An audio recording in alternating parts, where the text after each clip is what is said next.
Olá, amados, eu saúdo a todos com a santa e gloriosa paz do Senhor Jesus. Hoje nós vamos trazer um vídeo sobre Saulo, do assassino ao pregador Paulo, a transformação de um perseguidor e como Deus executa essas transformações, como executou na vida de Paulo, de Saulo, e executa nas nossas vidas, executou na minha, na sua e de tantos outros. Ele está pronto para executar essa transformação, transformando as pessoas de suas coisas ruins, lançando fora e trazendo as coisas boas para o seu coração. Antes disso, eu peço seu like, sua inscrição, pega seu dedinho, se inscreve aí no canal, né? E deixa seu like, fortaleça esse canal, essa mensagem de Deus, esse projeto de Deus, fortaleça. Você pode ser um contribuinte desse projeto de Deus aqui nas redes sociais, se inscrevendo no meu canal, se inscrevendo no Ministério Rádio. Mas começando com Saulo, né? Quem era Saulo? Vou fazer um resumo de Saulo.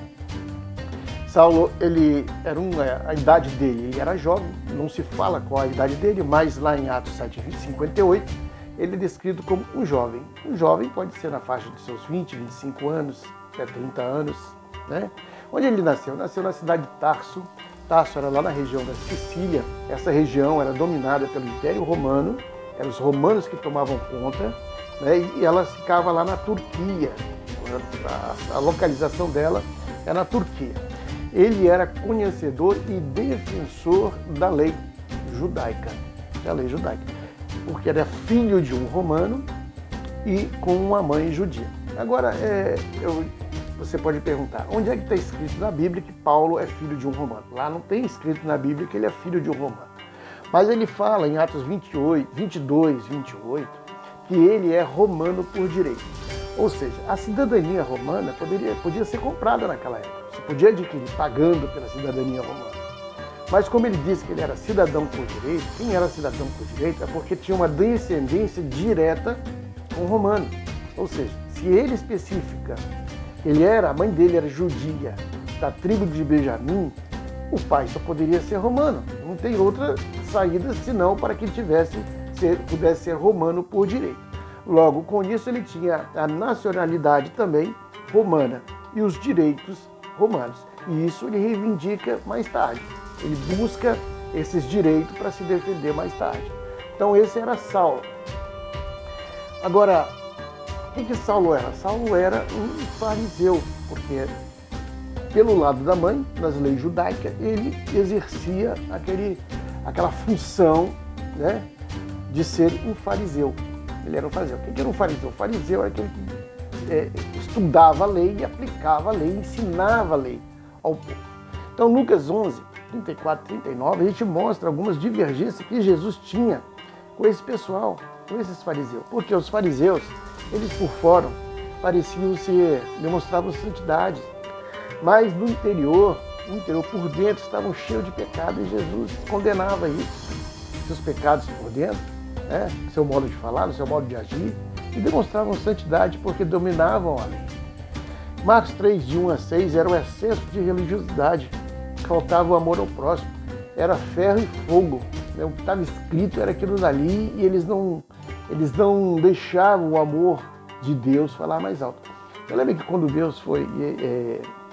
Samuel foi escolher Davi, aí Samuel chega lá nos filhos de Jessé, e ele pega o melhor, o mais alto, o mais bonito, e Deus disse: olha, Samuel, você enxerga por fora, eu não enxergo por fora, eu enxergo por dentro, aquilo que procede do coração, eu consigo ver o coração, o sentimento, o pensamento, é isso que eu vejo. Então era isso que faltava os fariseus, ele queria só o por fora, aquilo que era por fora, por isso administrava como ferro e fogo. Mateus 22, 23 queriam posição e status. Só status, só posição naquele meio de que estava Israel, mesmo dominado pelo Império Romano, mas ali os romanos davam regalias a esses doutores da lei. Então eles queriam os status, porque eles queriam permanecer nos seus confortos, né? Então eles queriam os status. Aí maltratavam o povo, ordenavam e não cumpriam o que mandavam. Ou seja, eles diziam que tinha que ser de uma forma, mas eles mesmos não faziam. Aí lá em Filipenses capítulo 6 e 7, o apóstolo Paulo, já depois de sair de Saulo para Paulo, Ele reconhece todos esses erros em sua vida. Você dá uma olhadinha lá, pega a sua Bíblia, leia Filipenses 3, 6 e 7, Paulo reconhecendo seus erros. Já em Romanos 12, 2, ele nos ensina a como agir. Né? Romanos 12, 2, não vos conformeis com este mundo, mas transformai-vos. Transformai-vos pela renovação do vosso entendimento. Renovar a maneira de pensar. Né? Amar ao próximo está acima de todas as coisas do que você condenar. Muitas vezes a gente condena mais do que ama. Né? A gente não precisa abraçar o pecado, mas precisa abraçar o pecador, porque aí está a misericórdia. Abraçar o pecado não, mas abraçar o pecador nós precisamos abraçar, nós precisamos acolher, nós precisamos falar e conversar com ele, porque só através do ouvir, é ouvir a palavra de Deus, que vem a transformação pelo Espírito Santo.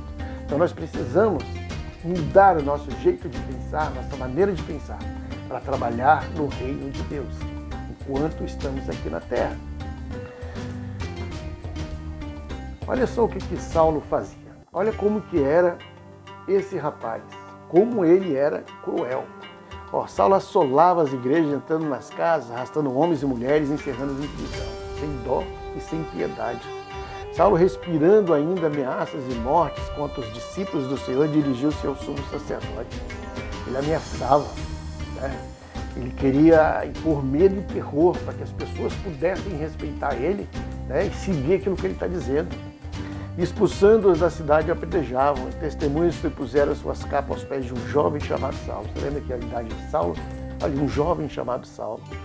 E também Saulo consentiu na morte dele, quem Estevão, e fez daquele dia uma grande perseguição contra a igreja que estava em Jerusalém. E todos foram dispersos pelas terras da Judéia e Samaria, exceto os apóstolos, está lá em Atos 8:1. Então ele fez tanta perseguição, tanta maldade, o homem era cheio de fúria contra isso. O que faz uma pessoa estar cheia de fúria contra aquele que prega o reino de Deus? Só pode ser o espírito maligno. Não tem outro. O inimigo maior de Deus é o espírito maligno. Se ele faz todas essas perseguições. Mas Jesus interviu nessa situação. Aí você faz um paralelo lá no Egito. Como Deus interviu lá no Egito. Se Deus não tivesse intervido lá no Egito, o que teria acontecido com o povo lá do Egito? Eles teriam sido massacrados, mortos. Ou estavam ainda até hoje enjaulados lá na escravidão. Mas Deus, vendo aquilo, ele precisou intervir. E ele interveio. Ele foi em quem? Ele foi naquele que estava causando todo o sofrimento, no faraó. Ele foi lá no faraó. Ele não foi no povo do Egito. Ele foi lá no faraó. E Jesus, como é que ele intervém? Ele vai em quem? Ele vai naquele que persegue a igreja, aquele que lidera a perseguição. É Paulo que dominava, é Paulo que dizia, é Paulo que falava, é Paulo que fazia. E Jesus então vai em Paulo, pega Paulo no meio do caminho, ele está indo para Damasco, para perseguir ainda mais, e Jesus pega ele. Né? Então ali há uma transformação de vida naquele momento, porque Deus se revela a ele, fala com ele, ele reconhece Deus. Aí de um perseguidor passa a ser um perseguido. Aí ele começa a sentir na pele aquilo que ele fazia com o povo. Né? E hoje, como que nós estamos vivendo hoje? A igreja de hoje. Porque às vezes a gente fala igreja, você pensa que é aquela igrejinha fechadinha, 4 paredes. Não, igreja é a congregação dos santos. São aqueles que servem a Deus. Né? Mas hoje dizem igreja, aquele templo. Então cada um tem a sua denominação, o seu templo, e ficam ali, como se fosse a igreja de fato, cada um no seu mundo, fechado no seu mundo espiritual, e achando que só eles têm a verdade. Né? E ali fazem o que querem, criam os seus grupos ali, ó. Nós estamos com a verdade, e aqui solidifica aquele grupo, os seus líderes estão ali, fazendo o que bem querem. Então, o que acontece? Jesus também vai intervir. Porque eu não preciso falar como é que está a situação de muitos hoje. Né? Jesus diz assim, e disse aos discípulos, é impossível que não venha escândalos, mas daqueles por quem vierem. Melhor lhe fora que lhe pusesse uma pedra ao pescoço, uma pedra de mó, e fosse lançado ao mar, do que fazer tropeçar um desses pequeninos. Então a gente vê como que hoje está acontecendo. Quantos escândalos, quantos problemas. E olha só o que diz ainda. Mateus 24:12. Mateus 24:12. Devido ao aumento da maldade, o amor de muitos esfriará. Devido ao aumento da maldade, o amor de muitos esfriará. Qual que é a maldade? A maldade que está no mundo? Não, não é a maldade que está no mundo. Porque Jesus já disse que o mundo está no maligno. Se o mundo está no maligno, é há muito tempo. Então a maldade ela está ali impregnada desde o princípio da terra, na primeira morte, o primeiro assassinato. Mas a maldade de onde? A maldade dentro da igreja, dentro dessas congregações, né? Dessas denominações. Dentro da igreja, que eu digo assim, no meio que é joio, né? Que a igreja, que é a congregação dos santos, são aqueles que verdadeiramente adoradores do Senhor, esses são intocáveis. Mas aqueles que estão misturados, aqueles que fazem suas bagunças, quais são as maldades? As maldades são enganos. Quantos enganos tem? Quantos enriquecimentos ilícitos estão aí? Adultérios, escândalos, disputa pelo poder, né? Quem que não quer ficar no poder ali? Mentiras, egoísmo, falta de amor ao próximo, tantas outras pessoas passando necessidade dentro da própria igreja, pastores ganhando salários milionários. Você acha que Deus não está vendo tudo isso?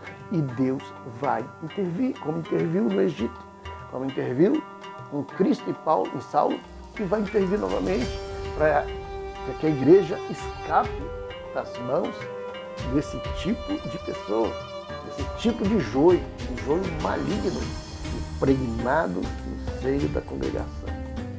Impregnado. Estão fazendo o que querem, mas Deus vai intervir. Deus vai julgar cada um. Então, um ditado que é: se o comandante do exército, a batalha, fraqueja, os soldados recuam, por que as igrejas estão recuadas? A impressão que dá é que a igreja evangélica está crescendo. É mentira, ela está inchando. Você vê, você pega vídeos aí ela está inchando, ela não está crescendo. Aliás, ela está encolhendo. Espiritualmente, ela está colhendo, ela está expandindo em pessoas, sem espiritualidade, mas encolhendo naqueles que têm espiritualidade. Por isso que no final dos tempos o amor de muito esfriará. Se há escândalo na liderança, toda a estrutura ela fica abalada. Toda a estrutura está abalada.